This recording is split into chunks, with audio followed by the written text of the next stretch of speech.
Welcome back. अस्सलाम वालेकुम। हम चार्ल्स लॉ को डिस्कस कर रहे थे।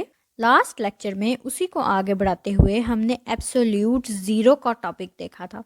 एब्सोल्यूट ज़ीरो का लेक्चर जहाँ पर ख़त्म हुआ था, हमने एक टेबल की बात की थी। उस टेबल को हम आज के लेक्चर में देखेंगे।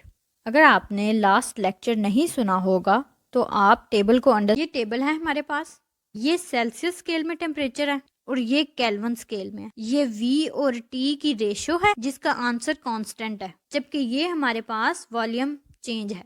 अब जब हम एब्सोल्यूट ज़ीरो की डेफिनेशन देखें तो हमने कहा कि अगर हम 0 से 1 इंक्रीज करते हैं तो हमारे पास केल्विन स्केल के लिहाज से जो इंक्रीज आएगा वो वॉल्यूम टेम्परेचर से डबल होगा।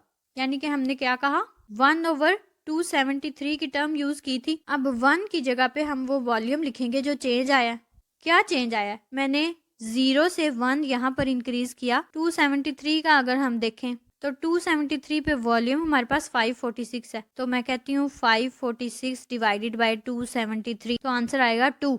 अब जब मैं उसको एक पॉइंट इंक्रीज कर रही हूँ तो मेरे पास टेम्परेचर जो है वो केल्विन स्केल में हो जाएगा 274। अब 274 को मैं 548 के साथ करूंगी तो 548 और 274 को जब हम डिवाइड करेंगे तो फिर भी आंसर 2 आएगा। इससे हम दोनों को एक्सप्लेन कर देंगे। हम वो जो V1/T1 वाला रिलेशन, जो V1/T1 is equal to V2/T2, वो हम केल्विन स्केल की मदद से एक्सप्लेन करेंगे। लेकिन जो हम एब्सोल्यूट ज़ीरो की टर्म यूज कर रहे हैं वो हम सेल्सियस स्केल से एक्सप्लेन करेंगे कि जब हम केल्विन में 0 डिग्री लेते हैं तो वो हमारा -273 के इक्वल होता है, और जो चेंज आएगा वॉल्यूम में वो 1/273 होगा।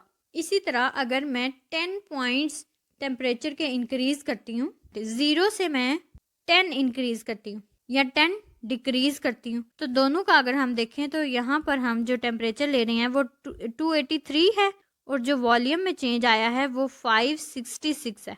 तो जब हम इसको डिवाइड करते हैं तो आंसर हमारे पास 2 आएगा।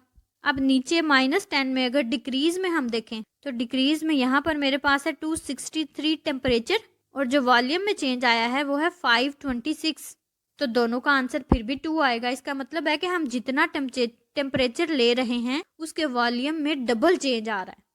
लेकिन 0 केल्विन एक ऐसा टेम्परेचर है जहां पर वॉल्यूम में कोई भी चेंज नहीं आ रहा, और 0 केल्विन क्या है? Absolute zero. मैं 100 डिग्री टेम्परेचर इंक्रीज करती हूँ, 100 डिग्री पे अगर हम देखें तो फिर भी केल्विन स्केल में है 373 और जो वॉल्यूम में हमारे पास चेंज आया है वो है 746, तो ये वॉल्यूम हमारा टेम्परेचर का डबल है। आंसर सभी के कांस्टेंट ही आए हैं, लेकिन केल्विन स्केल के लिहाज से जो हम 1 डिग्री इंक्रीज या डिक्रीज कर रहे हैं वो हमारे पास जो वॉल्यूम में चेंज आ रहा है वो 1/273 है। इट मीन्स के वॉल्यूम हमारा डबल होता जाएगा विद रिस्पेक्ट टू टेम्परेचर।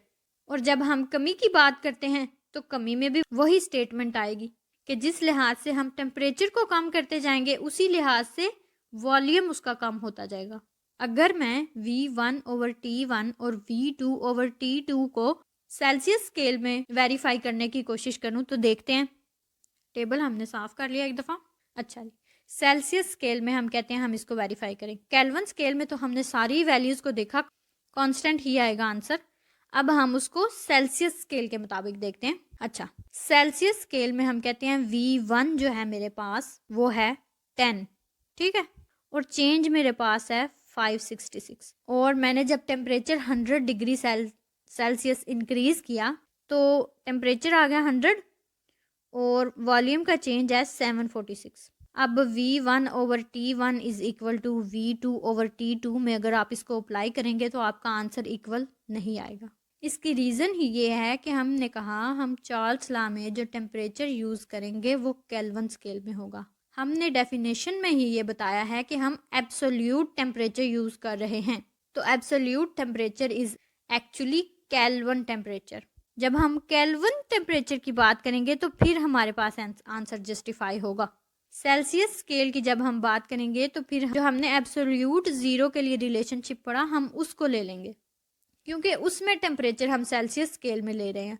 वो VT is equal to V0 × 1 + T/2 273। इसमें जो टेम्परेचर यूज होगा ये सेल्सियस स्केल में है, लेकिन अगर हम चार्ल्स लॉ की इक्वेशन को वेरीफाई करें तो उसमें जो टेम्परेचर होगा वो हमारे पास केल्विन स्केल में होगा।